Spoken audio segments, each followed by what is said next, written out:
Hi friends, ನಾವಿವತ್ತು ರವೆ ಉಂಡೆನ ಮಾಡ್ತಾಯಿದ್ದೀವಿ. ಅದಕ್ಕೆ ಬೇಕಾಗಿರುವ ಸಾಮಗ್ರಿಗಳನ್ನು ನೋಡ್ಕೊಳ್ಳೋಣ.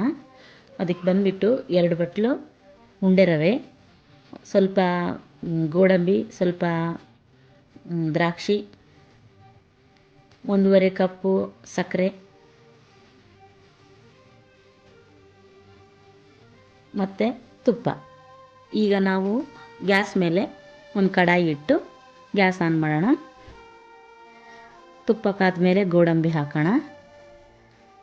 ಗೋಡಂಬಿನ ಫ್ರೈ ಮಾಡೋಣ. ಗೋಡಂಬಿ ಸ್ವಲ್ಪ ಫ್ರೈ ಆದ ನಂತರ ದ್ರಾಕ್ಷಿ ಹಾಕೋಣ. ದ್ರಾಕ್ಷಿನೂ ಫ್ರೈ ಮಾಡೋಣ. ಅವು ಯಾವ ಥರ ಆಗಬೇಕಂದ್ರೆ ಸ್ವಲ್ಪ ಗುಂಡು ಗುಂಡಿಗೆ ಆಗಬೇಕು ಅವು ದ್ರಾಕ್ಷಿ, ಅಲ್ಲಿವರೆಗೂ ಫ್ರೈ ಮಾಡೋಣ, ಉಬ್ಬಬೇಕದು.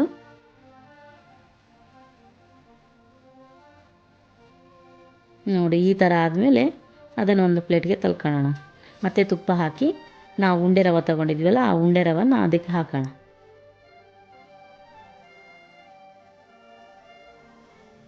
ಹಾಕಿ ತುಪ್ಪದಲ್ಲಿ ಲೋ ಫ್ಲೇಮ್ ಇಟ್ಕೋಬೇಕು. ಜಾಸ್ತಿ ಇಟ್ಟರೆ ರವೆ ಹೊತ್ತೋಗುತ್ತೆ. ಲೋ ಫ್ಲೇಮ್ ಇಟ್ಕೊಂಡು ಸ್ವಲ್ಪ ಕಲರ್ ಸ್ವಲ್ಪ ಚೇಂಜ್ ಆಗೋವರೆಗೂ ತುಪ್ಪದಲ್ಲಿ ಹುರ್ಕೋಬೇಕು. ಆಮೇಲೆ ಒಂದು ಪ್ಲೇಟ್ಗೆ ತಕ್ಕೋಬೇಕು. ಆಮೇಲೆ ಅದೇ ಕಡಾಯಿಗೆ 1.5 ಕಪ್ಪು ಸಕ್ಕರೆ ಹಾಕಿ ಸ್ವಲ್ಪ ನೀರು ಹಾಕಬೇಕು. ಅದು ಪಾಕ ಆಗಬೇಕು. ಅದನ್ನು ಪಾಕ ಬರೋವರೆಗೂ ನಾವು ತಿರುಗಿಸ್ತಾ ಇರಬೇಕು. ಅದು ಪಾಕ ಎಷ್ಟು ಬರಬೇಕಂದ್ರೆ 1 ಎಳೆ ಪಾಕ ಅಂತ ಹೇಳ್ತಾರೆ, ಅಷ್ಟು.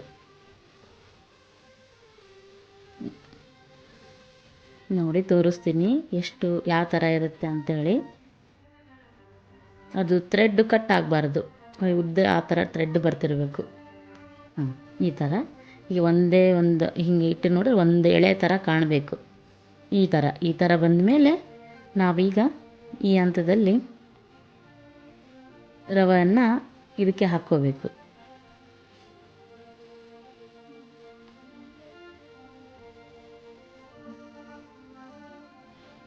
ರವೆಯನ್ನು ಹಾಕಿ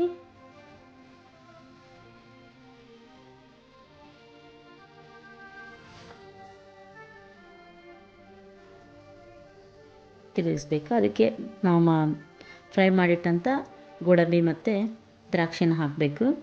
ಆಮೇಲೆ ಇನ್ ಕೇಸ್ ಅದೇನಾದರೂ ಸ್ವಲ್ಪ ಗಟ್ಟಿ ಏನಾದರೂ ಬಂದಿದ್ದರೆ ಅದಕ್ಕೆ ಸ್ವಲ್ಪ ಬಿಸಿ ನೀರು ಇಲ್ಲ ಸ್ವಲ್ಪ ಹಾಲು ಹಾಕಿ ಇನ್ನೊಂದು ಸ್ವಲ್ಪ ಗ್ಯಾಸ್ ಹಚ್ಚಿ ಸ್ವಲ್ಪ ಮೆತ್ತಗೆ ಮಾಡ್ಕೋಬೋದು.